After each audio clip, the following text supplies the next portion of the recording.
দেখেন আমাদের সামনে দেখা যাচ্ছে সুন্দর সুন্দর ষাঁড় গরু, কিন্তু গরুগুলো একটা গরু বিক্রি হয় নাই।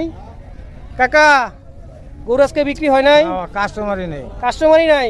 তোমার পানি এসে তো কাস্টমারই নেই। কয়টা গরু নিয়েছিলেন আজকে? নিয়েছিলাম 22টা। 22টা। কয়টা বিক্রি হয়েছে? 5টা। মাত্র 5টা? কিছু লাভ হয়েছে? যাই 10টা না হবে স্যার। মানে হালকা পাতলা কিছু লাভ হয়েছে আর কি। হ্যাঁ বাবা। যাক, দর্শক দেখতে পাচ্ছেন আমাদের এই ব্যাপারী ভাইয়ের কথা, যেমন চোখের মধ্যে পানি টলমল করতেছে এমন অবস্থা, চিন্তার ছাপ। কারণ এতগুলো গরু নিয়ে আসার পর যদি 4টা-5টা গরু বিক্রি হয় তাহলে কি তার পোষাবে? গাড়ি ভাড়াও তো উঠে না, এমন একটা অবস্থা।